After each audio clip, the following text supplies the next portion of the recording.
وَنُنَزِّلُ مِنَ الْقُرْآنِ مَا هُوَ شِفَاءٌ وَرَحْمَةٌ لِّلْمُؤْمِنِينَ وَلَا يَزِيدُ الظَّالِمِينَ إِلَّا خَسَارًا۔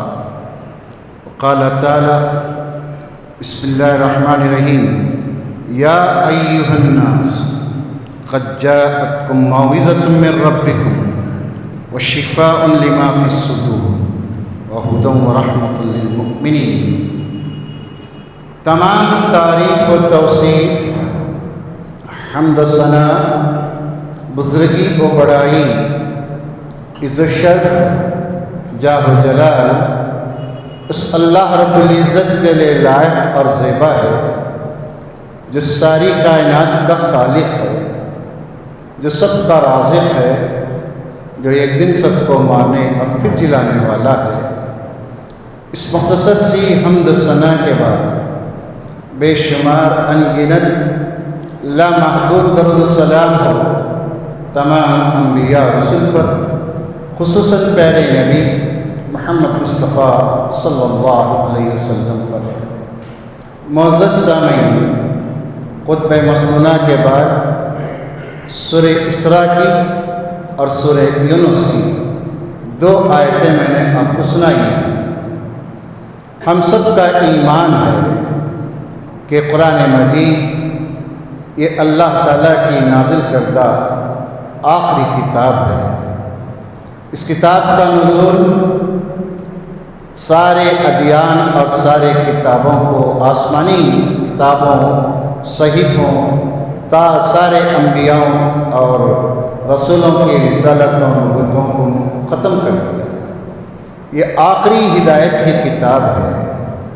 یہ کتاب صرف ثواب کی نیت کے لیے نہیں ہے، یہ کتاب ہماری زندگی کی راہیں اور منزلیں طے کرنے والی کتاب ہے۔ یہ کتاب جسے انسان پڑھ کر سمجھ کر اپنی دنیا بنا سکتا ہے اور اپنی آخرت کو سنوار سکتا ہے۔ یہ وہ کتاب ہے جسے انسان یاد کرتے ہیں، مسلمان چھوٹے چھوٹے بچوں کے سینوں میں اس کے 114 سورتوں کو اللہ تعالیٰ محفوظ کرتا ہے۔ یہ ایسی کتاب ہے لوگوں جس کی حفاظت کی خود رب العالمین نے ذمہ داری لے رکھی ہے۔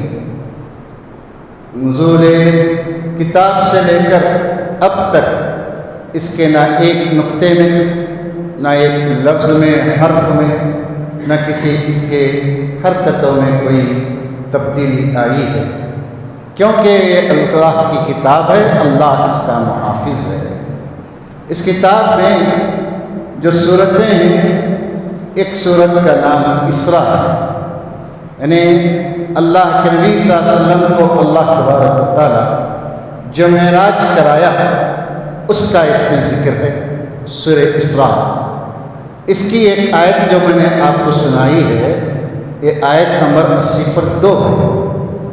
اس میں اللہ تبارک و تعالیٰ بیان فرماتا ہے کہ ہم نازل کرتے ہیں، ننزل من القرآن ما هو شفاء، قرآن مجید کو ہم جو نازل کر رہے ہیں یہ قرآن کیا ہے؟ شفا ہے، لما فی الصدور، انسانوں کے دلوں میں جو بیماریاں ہیں، جو باطنی امراض ہیں، انسان کے اندر بیماریاں پائی جاتی ہیں، جسم میں بیماری ہے، کسی کو کچھ بیماری ہے، کسی کو کچھ بیماریاں ہیں۔ یہ بعض بیماریاں انسان کی ظاہری ہیں، جسم پر ظاہر ہوتی ہیں، علامتیں معلوم ہوتی ہیں، یہ فلاں مرض کی علامت ہے، یہ فلاں ہے، فلاں ہے۔ بس بیماریاں ایسی ہوتی ہیں جو انسان کے اندرون میں پائی جاتی ہیں، انسان کے دل و دماغ میں پلتی رہتی ہیں۔ یہ بیماریاں انسان کو اندرونی طور پر کھوکھلا اور بوخر کرتی رہتی ہیں۔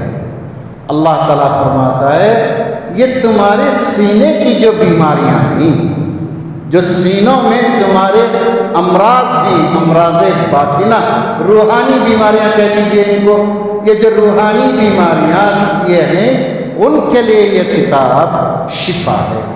روحانی بیماری کیا ہے سر؟ کسی کے اندر اولیاء کی محبت ہے، کسی کے اندر پیروں سے عقیدت ہے، کسی کے اندر خانقاہوں سے محبت ہے، کسی کے اندر کچھ، کسی کے اندر کچھ بیماریاں اندرون میں پائی جاتی ہیں۔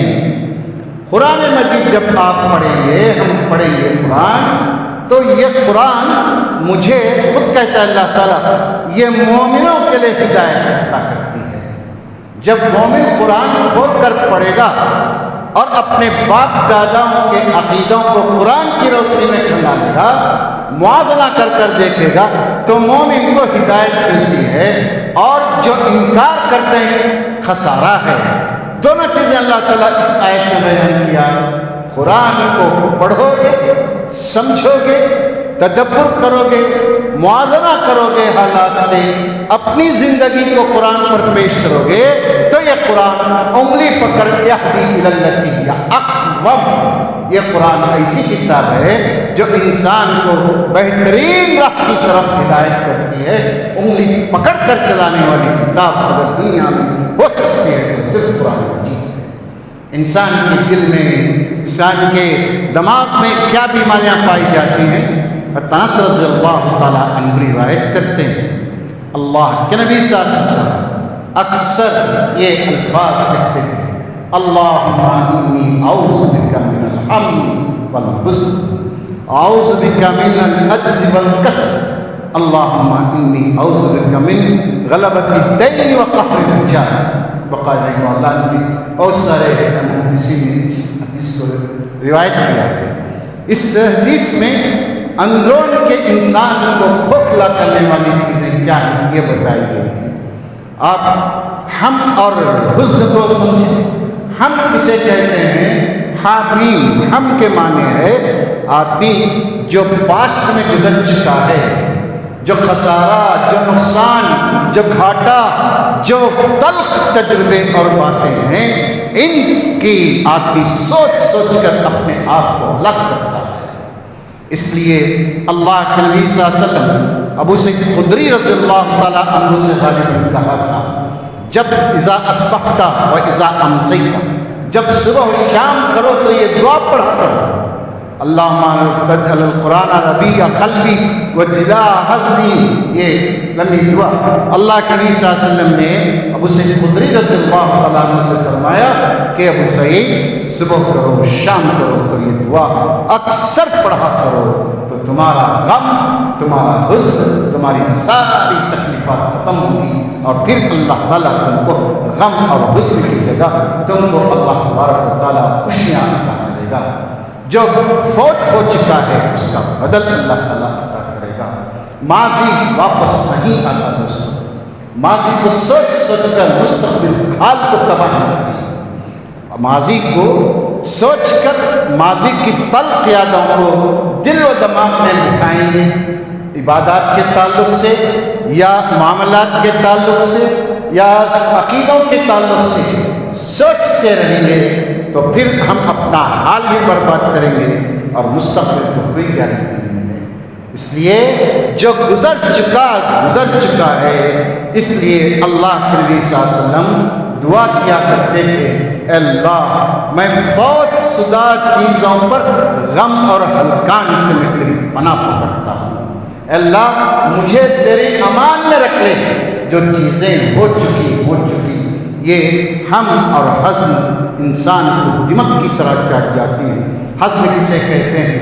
مستقبل کے اندیشے، مستقبل میں کیا ہوگا، میرے بچوں کا کیا ہوگا، میرے گھر بار کا کیا ہوگا، میری جائیداد کون سنبھال سکیں گے، یہ سب جو دنیاوی حزن ہے، یہ دنیاوی اندیشے ہیں، یہ دنیاوی خوف ہے، یہ سب انسان کو کھوکھلا کرتے ہیں۔ سوچتے وقت آپ سوچ کر دیکھیے، سوچتے وقت مستقبل کے بارے میں، اپنے بچوں کے بارے میں کیا ہوگا۔ فجر کی نماز کو بھی آنا نصیب نہیں ہوگا، آخری پہر میں سو جائے گا۔ یہ بیماری ہے، باطنی بیماریاں ہیں۔ قرآن پڑھیے، اللہ کہتا ہے لما فی الصدور، تمہارے سینوں کے بیماریوں کی یہ کتاب معالج ہے، تمہاری بیماریوں کا علاج کرتی ہے۔ قرآن پڑھیے، ماضی دیکھیے، اب حال کو سوچیے، مستقبل خود بخود انسان طے کرے گا۔ پھر اللہ کے نبی صلی اللہ علیہ وسلم دعا کرتے تھے، اللہم انی اعوذ بک من العجز والکسل، اے اللہ میں تیری پناہ پکڑتا ہوں۔ عجز کہتے ہیں عاجزی کو، کسل کہتے ہیں سستی کو۔ یہ عجز کیا ہے؟ انسان کی طاقت سے بڑھ کر کوئی چیز ہو تو وہ کوئی ملامت ضرورت کی چیز نہیں ہے۔ عجز کسے کہتے ہیں؟ آدمی کو کرنے کی صلاحیت ہے، آدمی وہ کام کر سکتا ہے، اس کے اندر وہ ایبلٹی پائی جاتی ہے، لیکن پھر بھی وہ چیز نہیں کرتا۔ عبادات کو لیجیے، آدمی کے اندر فجر کو چل کر آنے کی طاقت ہے، وہ آ سکتا ہے، 5 وقت نماز تکبیر تحریمہ کے ساتھ پڑھ سکتا ہے، وہ آدمی سنتوں کو پڑھ سکتا ہے، مستحبات کو ادا کر سکتا ہے۔ اللہ طاقت دیا ہے، ایام 20 کے روزے رکھ سکتا ہے۔ یہ ساری عبادات میں کہہ رہا ہوں، یہ کام کر سکتا ہے، لیکن پھر بھی کیا عجز انسان کیا کرتا ہے؟ چھوڑ دیتا ہے۔ طاقت رکھنے کے باوجود، طاقت ہونے کے باوجود، سہولت کے باوجود آدمی صرف اور صرف عاجز آ کر کاموں کو چھوڑ دیتا ہے۔ اور کسل کسے کہتے ہیں؟ سستی، کاہلی۔ وہ کہتے ہیں نا، وہ آدمی آج کیا کل کر لیں گے، ابھی تو عمر ہے، ابھی تو لمبی مدت ہے۔ یہ کسل انسان کو کہیں کا رہنے نہیں دیتا۔ یہ دونوں چیزیں انسان کے اوقات کو ضائع کرنے والی چیزیں ہیں۔ انسان عاجزی میں مبتلا ہوتا ہے تو بھی وقت ضائع کرتا ہے، انسان سستی اور کاہلی میں مبتلا ہوتا ہے تو بھی وقت کو ضائع کرتا ہے۔ دوستو، قرآن مجید ہمیں اس بات کی ہدایت دیتا ہے، تمہارے اندر صلاحیتوں کو کام میں لاؤ۔ حضرت یوسف علیہ السلام گم ہو گئے، وہ یعقوب علیہ السلام کے بچوں نے جو کہا، کتنے سال کے بعد بھی باپ نے بیٹوں سے کیا کہا تھا؟ لا تیأس من روح اللہ انہ لا ییأس من روح اللہ الا القوم الکافرون۔ بچوں کو تیسری مرتبہ مصر بھیجتے ہوئے حضرت یعقوب نے بچوں کو نصیحت کی، دیکھو بیٹو، 3 بچے چلے گئے میرے، لہذا مایوس نہ ہونا اللہ کی رحمت سے، اللہ تبارک و تعالیٰ سے امید رکھو۔ کافروں کی عادت ہوتی ہے اللہ کی رحمت سے مایوس ہونا، رحمتوں سے کبھی مایوس نہ ہونا۔ یہ آیت مجھے اور آپ کو یہ سیکھ دیتی ہے، اس بات کی ترغیب دلاتی ہے کہ ہم اپنی صلاحیتوں کو پوری طرح سے کام میں لائیں، اللہ پر بھروسہ رکھیں، کام کو شروع کریں، انجام اللہ کے ہاتھ میں چھوڑ دیں، اس کے حوالے کریں۔ آدمی ہاتھ بن کر بیٹھے، تقدیر کا رونا روئے اور کہے کہ میرے بس کی بات نہیں، میری تقدیر میں نہیں تھا، یہ عاجزی اور کیا ہو آدمی، یہ اس کو مرد نہیں کہتے، یہ مردانگی کے خلاف چیز ہے۔ مومن مجاہد ہوتا ہے، مومن کے اندر آخری دم تک شکل اور جستجو اور محنت کرنے کی اسپرٹ پائی جاتی ہے۔ کبھی بھی مومن انسان کیسے بھی سنگین حالات کیوں ہو، اس سے صفر نہیں کرتا، سمجھوتا نہیں کرتا، اپنے ایمان کی روشنی میں آدمی حالات سے فیس کرنے کی طاقت ایمان بخشتی ہے۔ اور لہٰذا ہم اللہ کے نبی صلی اللہ علیہ وسلم کے صحابہ کو دیکھیں، معمولی چیزوں کے ذریعے سے کہاں پہنچ گئے صحابہ۔ ان کے پاس نہ وسائل تھے، نہ سواریاں تھیں، نہ پیٹ کو کھانا تھا، نہ تن ڈھکنے کے لیے لباس تھا، لیکن کبھی ہاتھ توڑ کر ہمتیں ہار کر نہیں بیٹھے، ہر چیز میں ہر وقت اپنی صلاحیتوں سے بڑھ کر مسابقہ کیا اور دنیا کو فتح کر کے چھوڑا۔ یہ آیتیں، یہ احادیث مجھے اور آپ کو اس بات کی طرف رغبت دلاتی ہیں، انسان کے اندر صلاحیت ہے، انسان بہت کچھ کر سکتا ہے، اگر اپنی صلاحیتوں کو اجاگر کرو گے اگر اپنی صلاحیتوں کو امپلیمنٹ کرو گے، ان کو آپ پریکٹس کرو گے، اپنی صلاحیتوں کو مثبت انداز سے، منفی طریقے سے نہیں، مثبت طریقے سے آپ اپنی صلاحیتوں کو کام میں لائیے، پھر دیکھیں اللہ تبارک و تعالیٰ آپ کو کامیابی کی بلندی پر لے جائے گا۔ آج سب سے بڑا مسئلہ ہم مسلمانوں کا یہ ہے کہ ہم مسلمان اپنے وقت کو باپ کی جاگیر سمجھ کر ضائع کرتے ہیں۔ آپ کیا سمجھتے ہیں وقت کو؟ وقت یہ اللہ کی بہت بڑی نعمت ہے۔ ہر طلوع ہونے والا سورج اس بات کا اعلان کرتا ہے میں تمہارے لیے نعمت بن کر آیا ہوں، میری قدر کرو، اپنی آخرت کو بناؤ، اپنی دنیا سنوارو، ورنہ میں جب نکل جاؤں گا تمہارے ہاتھ سے تو پھر تم پچھتاؤ، اس وقت تمہارے لیے کچھ حاصل نہیں ہوگا۔ آج جو لوگ اپنے ماضی میں جو غلطیاں کر چکے، آج جو پچھتا ہے، وقت گیا، ہاتھ آتا نہیں ہے، لوٹ کر نہیں آئے گا، لہذا وقت کے فوت ہونے سے پہلے ہم کوشش کریں، جستجو کریں، محنت کریں، اپنے ٹارگٹ کو طے کریں۔ ہم مسلمان اپنے ٹارگٹ کو طے کریں، اپنے جو مقصد ہم طے کریں گے اس کی اچیومنٹ کے لیے آدمی یڑی چوٹی کا زور لگائے گا۔ اگر ٹارگٹ نہیں ہے زندگی میں تو وہ انسان کچھ کر نہیں سکتا، وہ عاجز ہے، وہ کسل مند ہے، وہ سست ہے، وہ کاہل ہے، معاشرے کے بوجھ ہے۔ آج ہمارے نوجوانوں کا سب سے بڑا مسئلہ یہ وائی فائی، یہ نیٹ، یہ سب چیزوں میں پڑھ کر، سوشل میڈیا کے پیچھے پڑھ کر اپنی دماغی صلاحیتوں کو برباد کرنے پر مسلمان تل گئے ہیں۔ یہ نیٹ، یہ سوشل میڈیا ایک حد تک اچھی چیز ہے، کئی ساری چیزیں فنگر ٹپ پر آپ کے سامنے اسکرین پر آ جاتی ہیں۔ اس کا مطلب یہ نہیں ہے کہ آپ اپنا سارا وقت اس میں ضائع کریں، آپ اپنے فرائض سے منہ پھیر لیں، آپ اپنی سنتوں سے اپنے آپ کو بری کر لیں۔ فرض پڑ جائے تو بس سنت کا دیکھیں گے، یہ کیا ہوئی؟ آپ کی کون سی فرض نماز پوری ہوئی ہے؟ آپ کی کون سی فرض عبادت اللہ کے پاس مقبول ہے؟ کہ گارنٹی ہے ہمارے پاس؟ جب نہیں ہے تو آدمی حتیٰ یأتی الیقین، انسان کی موت آنے تک اپنے رب کی رضا کے لیے عبادت میں منہمک رہنا چاہیے، عبادت کرتے رہنا چاہیے۔ اللہ کے نبی صلی اللہ علیہ وسلم کے صحابہ، آپ صلی اللہ علیہ وسلم نے لوگوں کو جو تربیت کی، مسلمانوں کی، صحابہ کی جو تربیت کی، یہی تربیت تھی۔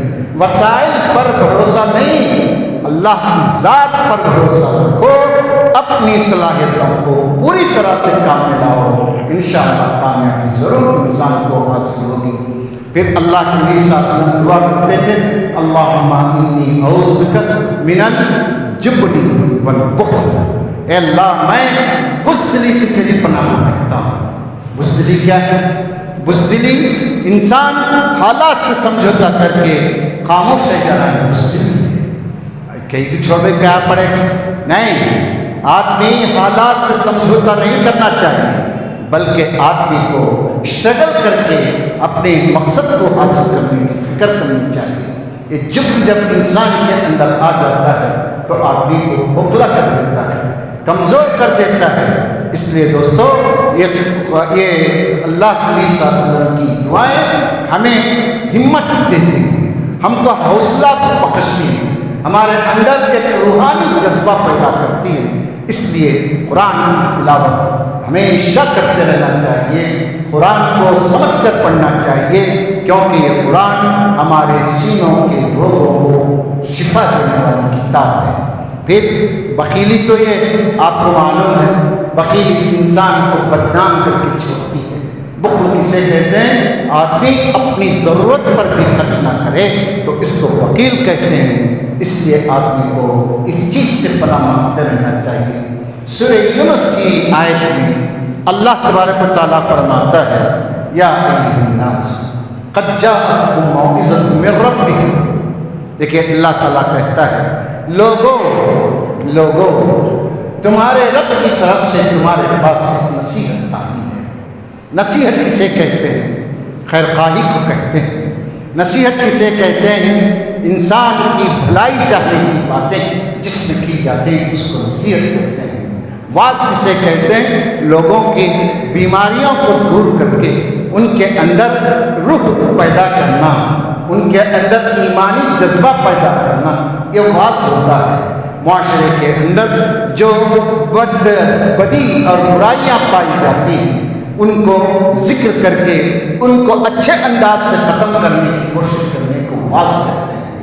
قرآن کے بارے میں اللہ تعالیٰ کہتا ہے یہ واعظ ہے، قرآن یہ نصیحت ہے، قرآن یہ قرآن ایک بلیغ موعظت ہے، اور اس کو اتارنے والا کون؟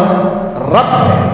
رب آپ کو معلوم ہے، رب خالق ہے، رب وہ ذات جو ہماری تخلیق کیا ہے، رب وہ ذات جس نے ہم کو ہماری ماں کی پیٹ میں بنایا، رب وہ ذات جس نے ہم کو ہماری ماں کی پیٹ میں 3 اندھیروں کے درمیان دودھ پلایا، رب وہ ذات جو ہم کو 4 مہینے کے بعد پیٹ میں حرکت کرنے کی صلاحیت دیا، رب وہ ذات جو 9 ماہ کے بعد ہم کو زمین پر لایا، رب وہ ذات جو ہم کو دھیرے دھیرے رینگنا سکھایا، رب وہ ذات جو ہم کو بولنا سکھایا، رب وہ ذات جو ہم کو چلنا سکھایا، رب وہ ذات جو ہم کو توانائی بخشا، رب وہ ذات جو ہمیں روزی دیتا ہے، رب وہ ذات جو ہماری آہ و بکا کو سنتا ہے، رب وہ ذات جو ہماری دعاؤں کو قبول کرتا ہے، رب وہ ذات جو میری دنیا اور آخرت کو سنبھالنے پر پوری طرح سے قادر ہے۔ یہ رب ہے جو اپنی مخلوق کی بھلائی چاہتا ہے، وہ کہہ رہا ہے یہ قرآن موعظت ہے، یہ قرآن نصیحت ہے، یہ قرآن تمہارے لیے رب کی طرف سے عظیم نعمت ہے، اس کی قدر کرو۔ کیوں؟ اس لیے کہ اللہ فرماتا ہے یہ شفا ہے، بیماریوں کی شفا ہے۔ ایک آدمی آیا، اللہ کے نبی صلی اللہ علیہ وسلم سے عرض کیا، اللہ کے نبی صلی اللہ علیہ وسلم سینے میں بہت درد ہے۔ آپ نے فرمایا اقرأ القرآن، قرآن پڑھو، قرآن کی تلاوت کرو، قرآن کی تلاوت کیے ہو، اللہ شفا دیا۔ اب آپ کہیں گے دیکھیں گے آزمانے کے لیے مت کیجیے، آزمائش کے لیے مت کیجیے، ایمان یؤمنون بالغیب۔ اللہ تعالیٰ کتاب کا مومنوں کے بارے میں کیا کہتا ہے؟ یہ کتاب ان لوگوں کی رہنمائی کرتی ہے جو غیب پر ایمان رکھتے ہیں اور اللہ کی نازل کردہ کتاب پر منوان اندھا اعتقاد رکھ کر اس پر چلنے کی کوشش کرتے ہیں، ان کے لیے شفا ہے۔ یہ آزمانے والوں کے لیے نہیں، ہو سکتا ہے اللہ تعالیٰ کبھی کر دے، لیکن ایمان میں بار بار کہتا ہوں ہماری دعائیں، ہمارے دم درود کیوں اثر نہیں کر رہے؟ یہ پڑھ رہے ہیں، پڑھنا ہے بھی پڑھنا پڑھنا ہے۔ اللہ کے بندے کیا پڑھ رہا ہے؟ کیا زبان سے ادا کر رہا ہے؟ معنی کیا پڑھ رہا ہے؟ اس کا مطلب تو سمجھو۔ کم سے کم نماز میں پڑھنے والی جو 10 صورتیں ہیں، علم تری کیف فعل ربک سے لے کر سورہ ناس تک جو صورتیں، کم سے کم ان کا مطلب تو سمجھ کر رکھو۔ جب نمازیں ہمارے اندر روح پیدا کریں گی، یہ نمازیں کیوں ہمارے اندر انقلاب نہیں لا رہی ہیں؟ جبکہ قرآن کہتا ہے ان الصلاۃ تنہی عن الفحشاء والمنکر۔ اللہ تعالیٰ کہتا ہے کہ قرآن انسان کو، کہ نماز انسان کو کیا کرتی ہے؟ منکر اور برائیوں سے روکتی ہے۔ نماز بھی پڑھ رہا ہے، سب کر رہا ہے، نماز بھی پڑھ رہا ہے، ہر کام کرتا ہے، نماز بھی پڑھتا ہے، سب کرتا ہے۔ کیوں؟ نماز سمجھ کر پڑھا تو اس نے نماز معلوم ہوگی کس کے دربار میں کر رہا ہے، کیا کر رہا ہے، رکوع کیسا کر رہا ہے، سجدہ کس حالت کا ہے، سجدے میں کیا پڑھتا ہے، اس کا مطلب کیا ہے۔ جب جا کر نہ یہ عبادت مجھے کچھ فائدہ پہنچائے گی۔ رسمن کوئی چیز فائدہ مند نہیں ہوتی، ڈیوٹی کرتا ہے تو وہ ڈیوٹی کی تنخواہ ملے گی۔ باس یجمان سے قریب ہونا ہے تو اپنا ذاتی وقت بھی لگاؤ، جب جا کر آپ آنکھوں کا تارا بنیں گے کمپنی کے، ورنہ موزن صاحب نماز پڑھان کے قصہ ختم، وہ جماعت کا دل جیت نہیں سکتے جب تک آپ کو، میں ایک مثال دے رہا ہوں ان کے اوپر پڑھوں کو، یہ ایک مثال دے رہا ہوں، جب تک موزن کو صفائی کا، وقت کی پابندی کا، یہاں کے اس چیزوں کا خیال نہیں، امام آیا 2 وقت کی نماز پڑھایا چلے گیا، نہ جماعت کی فکر نہیں ہے، جماعت کم ہوتی کہ زیادہ ہوتی کہ مجھے کیا، میری تنخواہ مل گئی، خطیب صاحب آیا خطبہ دیا، لیکچر تقریر کیا، اس کا کیا اثر ہو رہا ہے؟ اس کا کچھ لینا دینا نہیں ہے، کیوں؟ پیمنٹ ہے اس کا ملتا ہے۔ یہ اس وجہ سے یہ ساری چیزیں ہمارے معاشرے کی کو بگاڑتی ہیں۔ قرآن اپنے آپ ہم کو جھنجھوڑ کر کہہ رہا ہے، دیکھیں شفا ہے اللہ کے نبی صلی اللہ علیہ وسلم کی یہ قرآن مجید شفا کیسی ہے؟ جسمانی بیماریوں کی شفا ہے، روحانی بیماریوں کی شفا ہے۔ اور اللہ کے نبی صلی اللہ علیہ وسلم کے صحابہ کسی سفر میں تھے، ان کے ایک قبیلے کے آس پاس میں ان کا قیام تھا، ان کے سردار کو سانپ ڈس، وہ لوگ آئے دوڑے کہ بھائی آپ کے اندر کوئی رقی کرنے والا ہے، درود دم کرنے والا ہے اس تاکہ اس کا زہر ختم ہو جائے۔ تو کہا کہ ایک صحابی نے کہا کہ دم کرتا ہوں، وہ دم کیے، سورہ فاتحہ پڑھ کر 7 مرتبہ اس کو دم کیے، شفا ہوئی۔ اس نے ایک بکری دی، صحابہ نے کہا تم نے یہ کیا کیا، مزدوری کیوں؟ اللہ کے نبی صلی اللہ علیہ وسلم کے پاس پہنچے تو آپ صلی اللہ علیہ وسلم کے سامنے ماجرا پیش کیا گیا، آپ صلی اللہ علیہ وسلم نے فرمایا میرا حصہ کہاں ہے؟ کیا مطلب اس کا؟ قرآن یہ ہماری جسمانی بیماریوں کی شفا ہے۔ آپ صلی اللہ علیہ وسلم کے حدیث دیکھیں، آپ صلی اللہ علیہ وسلم کے آخری ایام آپ صلی اللہ علیہ وسلم یہ کمزوری سے زیادہ ہے۔ حتیٰ عائشہ صدیقہ رضی اللہ تعالیٰ عنہ آپ صلی اللہ علیہ وسلم کے دونوں ہاتھوں کو جمع کرتے، قل هو اللہ احد، سورہ فلق، سورہ ناس پڑھتے، ان میں پھونک مارتی اور پھر اپنے ان کے سارے آپ صلی اللہ علیہ وسلم کے سارے جسم پر پھیرتی۔ کیوں؟ اس لیے کہ آپ صلی اللہ علیہ وسلم کے ہاتھوں میں برکت تھی۔ یہ آپ صلی اللہ علیہ وسلم نے سونے سے پہلے یہ اعمال کرنے کی ترغیب دلائی، اور یہ 2 صورتیں فلق اور ناس انسان کے خبیثوں کے شر اور فتنوں سے بچاؤ کی بہت بڑی صورتیں ہیں۔ لہذا دوستو ہم اپنے ماضی کو بھول جائیں، ہاں جو کوتاہیاں ہوئی ہیں ان کو ریکٹیفائی کریں، ان کی اصلاح کریں، اپنے حال میں جینے کی کوشش کریں اور آخرت کو بنانے کی فکر کریں، کیونکہ گیا وقت آتا نہیں ہے۔ جو کام آج کرنے کے ہیں اب کریں، کل پر نہ ٹالیں۔ عبادات میں خاص طور پر میں کہتا ہوں ہمارے ملک کے جس قسم کے حالات ہیں، یہ حالات مجھے اور آپ کو یہ بتا رہے ہیں کہ مسلمان کو اس ملک سے حرف غلط کی طرح مٹایا جائے گا۔ اس کے لیے لوگ SIR لائے ہیں، اس کے لیے سیاسی پارٹیاں جدوجہد کر رہے ہیں۔ ہم مسلمانوں کو بھی ان چیزوں میں حصہ لینا چاہیے۔ انشاءاللہ کبھی ووٹ اور شریعت کیا ہے انشاءاللہ اس پر بھی بولیں گے، لیکن حالات سنگین ہوتے جا رہے ہیں۔ مایوس مومن نہیں ہوتا، ہم اللہ سے رشتہ مضبوط رکھیں، اللہ کی مدد کے ہم مستحق بنیں۔ نمازوں کی پابندی سختی سے کیجیے، سنتوں کی پابندی کیجیے، سنتوں سے اللہ کی قربت حاصل ہوتی ہے، نوافل سے اللہ راضی ہوتا ہے، قرآن مجید کی تلاوت سے دلوں کو سکون ملتا ہے، قرآن کی تلاوت سے گھروں سے وسعت ملتی ہے۔ یہی ہم چند باتیں اس خطبے میں بتائی گئیں۔ اللہ مجھے آپ کو، ہمارے گھروں کو، سب کو ان مبارک کاموں کے کرنے کی توفیق عطا فرمائے۔